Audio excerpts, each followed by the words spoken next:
Olá, rica noite pra você nessa sexta-feira, que agora falta menos de uma semana para o lançamento do meu livro em coautoria, Bem-Estar Mental e Emocional.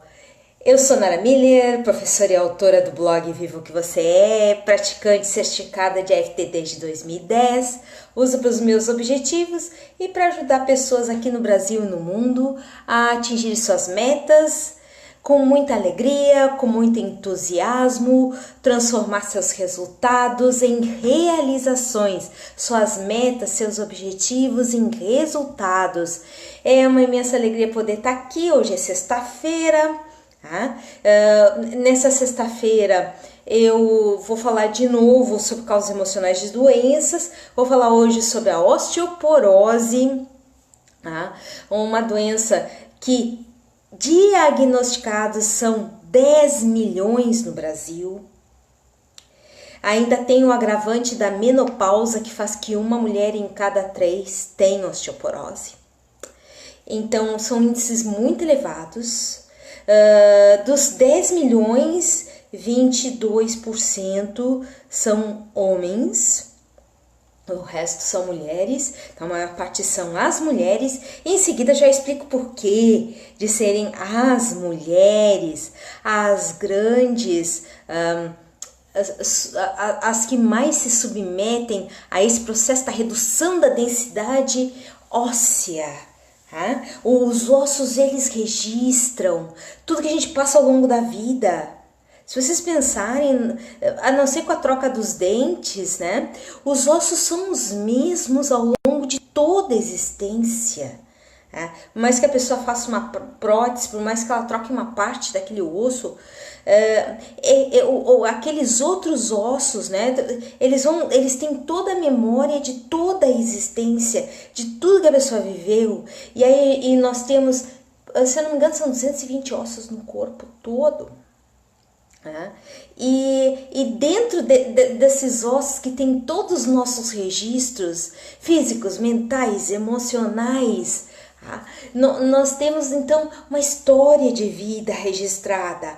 As células do corpo nós mudamos, mas as matrizes dessas células são mantidas ou alteradas em função das nossas vivências, dos exercícios, das emoções, da química das emoções e de tudo mais que a gente entra em contato e gera alguma relevância, né? Tem alguma relevância sobre. Então, assim, a importância, né? Imagina 10 milhões diagnosticados e muitas pessoas vão saber que estão com osteoporose quando já tiveram uma fratura, quando já tiveram uma quebra óssea, um trincamento ósseo, porque elas nem sabiam que tinha osteoporose. E aí elas começam a então ter que tomar providências. Os médicos recomendam ingestão de cálcio, vitamina D, magnésio, mas tem as causas emocionais. Já conheci pessoas com 30 anos de idade e que tinham osteoporose. Então, a osteoporose ela é tão silenciosa que tu só vai saber do problema quando a coisa já está grave. A não ser que a pessoa preventivamente faça um exame. Imagina com 30 anos de idade, que eu conheço a Cristina Cairo e ela conta a história dela, que ela tinha os ossos com problemas de uma pessoa de 60 anos de idade. E ela reverteu com algumas dicas que eu vou dar aqui para vocês. Eu até inclusive montei sequências de EFT para a gente ter resultados mais rápidos, não ficar esperando o pensamento positivo, não ficar esperando a nossa mudança de atitude, para que a coisa se acelere. E a gente não precisa ficar contando com a sorte para ter resultados, para ter mudanças nas nossas vidas, para sermos mais saudáveis, para termos uma vida mais produtiva, uma vida mais feliz, uma vida mais parceira do corpo, né? A maioria das pessoas não é o parceiro, o melhor parceiro do seu próprio corpo.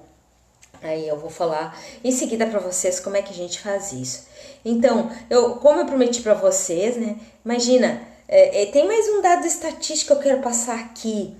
200.000 pessoas morrem todos os anos em decorrência das fraturas. Então, quando a pessoa pensa assim, o osso vai quebrar, bota um outro pedaço de osso no lugar, não é assim. O osso é um tecido, tanto que se fala tecido ósseo, ok? Então, é um sistema todo interligado. Claro que tem as cartilagens, tem as articulações, tem os músculos, tem as fáscias, mas é muito mais que isso. E a importância, porque a ossatura mantém toda a estrutura do corpo. Eu lembro uma vez de Valdo Franco falando numa palestra, contando um pouco da história dele, né? E ele dizendo assim pro mentor dele, podia dar um jeito aí de conversar com a cúpula para tirar essa dor que eu tenho na minha coluna, né? É uma dor muito horrível, dói sentado, dói de pé, dói deitado, dói com medicação. E aí o mentor dele disse assim, tu já não tem 2 ossos na coluna. Quer dizer, o desgaste tinha sido completo daquelas 2 vértebras.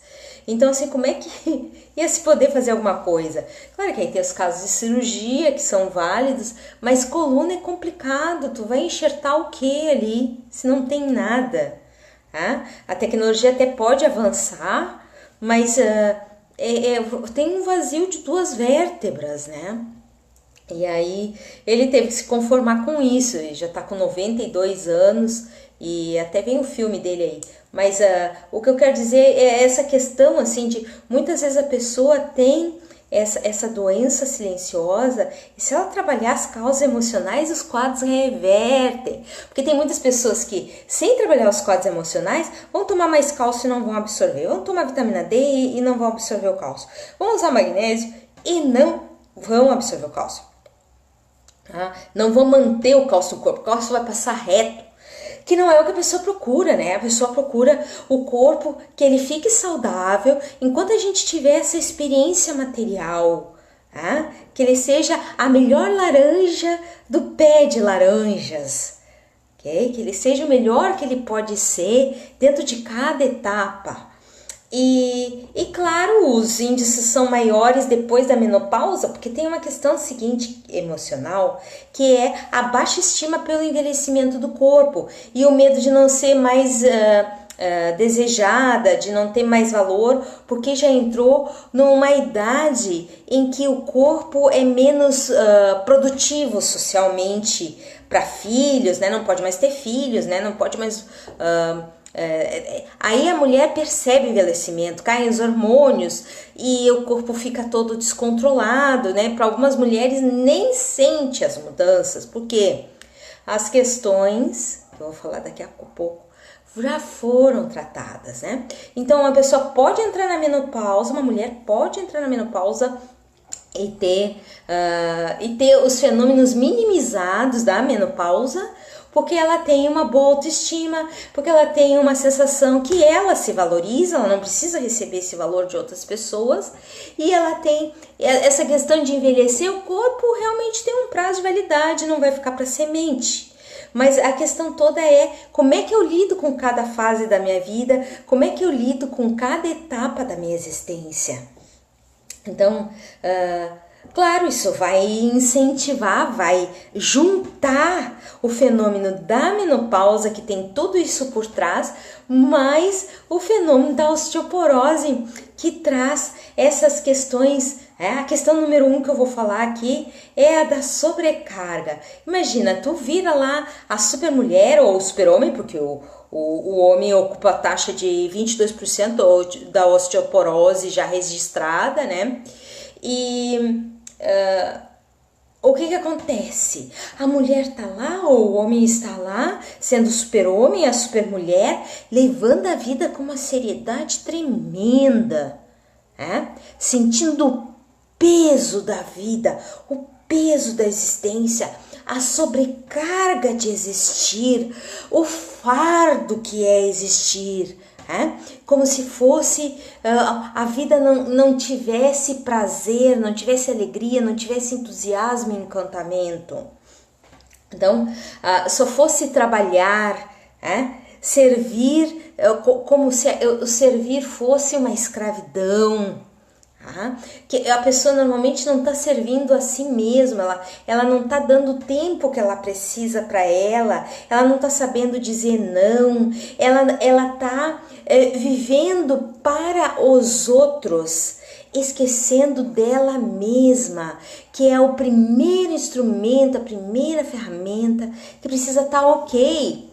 Tudo bem se precisar servir, mas que seja com alegria, que seja com encantamento, que seja quando a pessoa diz assim, eu estou fazendo isso, gostaria de estar fazendo outra coisa, mas no momento eu estou me dedicando a isso e só a isso. Percebendo-se naquele exercício, naquela vivência, naquela convivência, naquela experiência.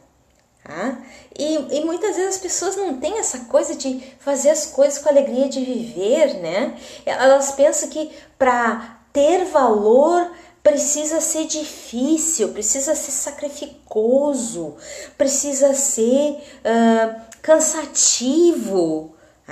Tem que ter uma suadeira para ter o reconhecimento. E não é nada disso. A pessoa que entra nesse tipo de padrão vai acontecer que nem minha madrasta. Meu pai estava lá pronto para fazer essa cena e eu fui para casa da minha madrasta, porque afinal de contas fui lá para dar algum apoio moral, já que não podia fazer mais nada, tinha que esperar o tempo para o SUS fazer a cirurgia no meu pai. Mas meu pai estava hospitalizado, quer dizer, estava sob cuidados médicos. O que mais eu poderia fazer?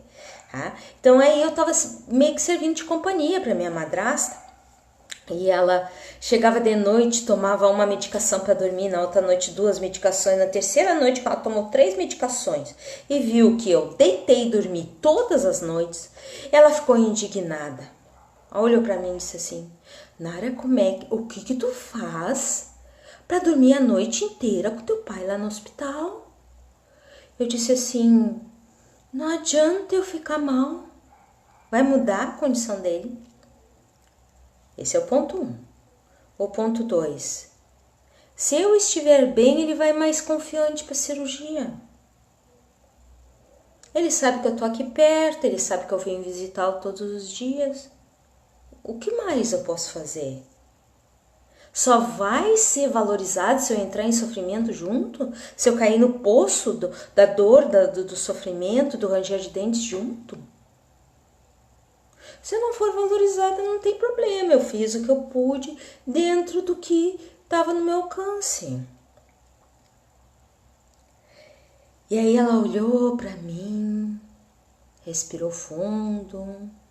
E nós seguimos tomando café da manhã. Aquele dia era o terceiro dia que eu estava lá, estava tomando café da manhã com ela. Antes da gente ir fazer a visita, meu pai tinha um horário de visitas, né? O horário de visitas estava bem restrito, porque na época teve o primeiro ano da H1N1, que não tinha vacinas ainda, né? Então aí no hospital já tinham detectado um caso de H1N1 numa pessoa com problemas cardíacos, então estava tudo assim muito temeroso, né? Então as visitas foram encurtadas, os tempos de visitação, o número de pessoas visitando. A minha madrasta ficava estressada por tudo e eu parecia que eu estava sempre calma. Um dos motivos, não adianta ficar nervoso porque não reverte o quadro. E o outro motivo, por que eu vou ficar nervosa se eu estou fazendo tudo que eu posso? Terceiro motivo, a outra pessoa vai ficar agitada também. O que adianta? E aí ela percebeu, pois é, a gente está fazendo tudo isso, né? E eu não consigo dormir, já tomo 3 medicações e não consigo dormir à noite.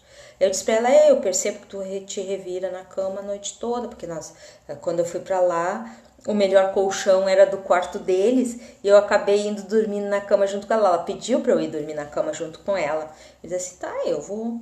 E ela revirou a noite inteira, revirou. E eu pensando assim comigo, eu querendo tirar o meu soninho para amanhã ter bastante energia para chegar lá, né? Chegar bem, chegar forte, chegar tranquila. E aí ela revirou toda a noite, mesmo com 3 Valiums, né? Então, é a questão de como tu vai encarar, né? Tu só se sente participando quando tu tá afundado na cova junto com os leões? Eu lembro quando aqui teve uma enchente que só pegou o condomínio onde eu morava por causa de uma bomba de água que ficou submersa. E aí ela estragou, né? E a segunda bomba estava emprestada. A prefeitura emprestou para uma outra atividade e nós ficamos sem. E aqui é bem pertinho de um rio. E quando chove muito, ele pode, se não tiver as bombas, ele pode dar uma sobrevasão e acontecer como aconteceu. Foi o ano de 2008. Eu lembro que todo mundo passava, eu moro no 3º andar, né? Eu vendo o pessoal passando com seus colchões, com seus cobertores, com as suas roupas, E eu olhando lá de cima, o que eu posso ajudar? Já tá todo mundo se mobilizando, eu vou ajudar no que eu sei, Aí eu entrei em estado meditativo, sentei e perguntei o que significa essa enchente para todos os atingidos. Eu também estava sendo atingida, porque a minha garagem depois no final ficou com 50 centímetros de lama, que depois eu tive que lavar, uma coisa bem nojenta, né? Porque daí a água não era só da chuva, era água de esgoto, era água também com areia, mas era uma lama assim, né? E aí eu sentei, eu pensei assim, bom, eu não posso fazer nada, vou ficar não sei quanto tempo ainda vou ficar sem luz, porque eles vieram desligar a energia elétrica por medo de atingir as caixas de energia no andar térreo. Então, para não dar eletrocução, eles desligaram a luz. A água também foi cortada, porque era a água que estava infiltrada nos canos e a água que vinha, né, não era uma água boa porque estava misturada com a da enchente. E eu pensei, o que eu vou fazer? Vou desligar meu celular, vou mandar mensagem para quem eu preciso mandar, dizer que tá tudo bem, mas que tô num apartamento, tô bem resguardada e vou entrar em estado meditativo. Aí eu sentei na beira da cama, respirei fundo, tinha o tempo que eu quisesse até terminar a enchente, né? Até a enchente ir embora. Os vizinhos que moravam no térreo, alguns foram atingidos irreversivelmente, outros conseguiram salvar seus móveis, botaram para o andar de cima, né? Porque como encheu de água 50 centímetros no térreo, então botando os móveis para o 2º andar, teve gente dormindo no corredor, foi uma função, assim, foi efeito enchente mesmo, né? Todo mundo ajudando todo mundo, que foi uma coisa que eu achei bem bonita. E o meu jeito de ajudar foi fazer a tal da meditação, porque me veio aquela ideia, meu Deus do céu, o que será? Por que será, mentores, que essa água está atingindo? Por que só esses prédios aqui, é um condomínio único, mas foi só esses 4 prédios? E minha garagem faz parte desse prejuízo. Eu queria entender, né? Aí entrei em estado meditativo, aí sentei, meditei, e de repente eu comecei a ouvir a resposta. As questões emocionais não resolvidas do passado, de todas as pessoas envolvidas. Essa água está vindo para mostrar que essas questões ainda estão lá. E os que foram mais impactados são os que têm mais questões emocionais para resolver. Mas todos têm questões emocionais para resolver. Aí eu saí do meu estado meditativo. Agora eu estou entendendo. E aí, quando eu fui lavar minha garagem, comecei a lavar a garagem e comecei a pensar quais eram os estados pendentes, questões pendentes. A lista ficou grande, né? E por que eu tô falando isso? Porque não adiantava eu ficar como o pessoal ficou, tudo desesperado. Tinha a opção ainda de dormir no mesmo prédio, só que no andar de cima. Mas a pessoa entrou em desespero. A minha vizinha do térreo, no mesmo na mesma verticalidade que a minha, só que no térreo do 102, meu é 302, então dela é 102. Ela ficou desolada. Eu encontrei ela dois ou 5 dias depois, ela estava desolada. Ai, Nara, eu vendo aquelas fotos flutuando de tudo que eu vivi, aquelas fotos boiando, naquele aguaceiro horrível, meus móveis, mas principalmente as minhas lembranças flutuando, combinando tudo com o que eu tinha sido, né, intuída, né, a respeito da questão. E aí aí eu contei para ela a minha meditação, o resultado da minha meditação. E aí ela ficou parada, me olhando e disse, realmente, eu tive um casamento que o marido era alcoólatra, que ele foi intensificando o alcoolismo, e estava em condições inaceitáveis, foi uma separação muito difícil. E coisas que eu vi lá, que eu tive que mexer, aquele monte de foto antiga que eu ainda tinha guardado do nosso casamento, tudo aquilo manchado, borrado, a tinta escorrendo das fotos. Foi muito doloroso olhar tudo aquilo de novo. Aí na época eu não tinha EFT, eu recomendei que ela fosse uma terapeuta lá que era recomendada de uma outra conhecida minha, né? Mas aí eu dei as cartas para ela, e dei as tintas, ó. A questão toda, os mais atingidos foi isso. Os menos atingidos também tem questões emocionais, mas mais atingidos. Então, assim, aí adiantar eu ficar toda escabelada, agitada, estressada? Então a gente pode executar, fazer as coisas que estão no nosso alcance com leveza, com calma. Não precisa ser super mulher, todo mundo tem força para fazer uma parte. E aí delegar, né? E não precisa ser tão sério, ok? Não existe o desamparo da vida, é só uma sensação. Todo mundo recebe o amparo que sintonizou para receber. Vai receber mais amparo, menos amparo, amparo intermediário. Eu lembro que, sobre essa história de receber amparo da vida, né? Tava eu, meu marido, jogando badminton um outro dia. Badminton usa uma raquete que parece uma raquete de squash, que é uma raquete de alumínio com uma borda bem fininha e comprido, o cabo.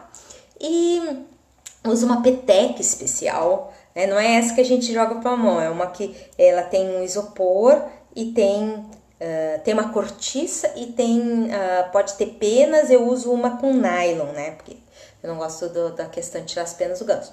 Então aí nós estávamos jogando badminton, meu marido, né? Eu fazendo um pouco de exercício de manhã, que é uma coisa boa para a saúde, né? E o meu marido colocou em cima de um dos carros as capas da raquete, as chaves da casa e os óculos. E aí, quando nós estávamos jogando tranquilamente, e aí terminou o tempo que a gente ia jogar, porque nós tínhamos outros compromissos. E aí, ele olha para o lado, cadê o carro? Cadê as chaves da casa? Não, o pior não foi os óculos e as capas das raquetes. O pior foi a chave da casa. Aí eu olhei para aquilo assim, e ele já tava, meu Deus, como esse carro foi embora? Aonde foi esse carro? O pessoal deve ter saído para trabalhar. E aí, quando ele já tava assim, todo descabelado, né? Ele já tem pouco cabelo, mas tava todo descabelado. Eu olho pro lado, já pensando, bom, agora vamos ligar para um chaveiro, né? Vamos ver uma maneira de resolver isso. E aí, quem vem nos entregar é um dos zeladores, vem entregar as 2 capas, as chaves e os óculos. O que aconteceu? A vizinha essa que saiu com o carro, quando ela fez a curva no portão, tudo caiu de cima do carro. E aí na portaria já foram ali pegar, porque escutaram o barulho, já pegaram e vieram trazer. Então assim, não adianta a gente sentir que está desamparado. Naquela hora, para mim, confirmou todo o amparo que todo mundo recebe quando está sintonizado. Então, Quando eu tive esse evento, né? Imagina, eu ia ficar sem as chaves do trabalho, porque eu boto tudo junto, as chaves do trabalho, as chaves da casa, as chaves do portão. Às vezes eu boto junto até o pendrive com os arquivos que eu preciso para trabalhar. E aí, eu nem me abalei. Ele estava todo desesperado, meu marido, né? Porque ele sabia que a responsabilidade era dele, né?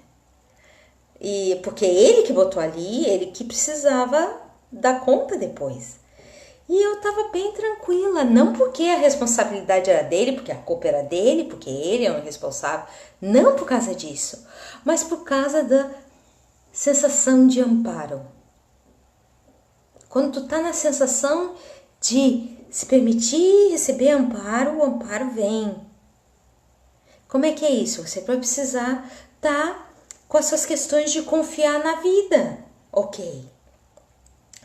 E o último item que eu quero citar aqui, depois nós vamos fazer uma FT rapidinha, né? Eu tinha preparado 2 sequências de FT, mas nós vamos fazer só uma, e quem quiser a segunda vai ter que dizer na live eu quero, ou mandar pro meu WhatsApp, tá? Que é o 53991051449, 53991051449.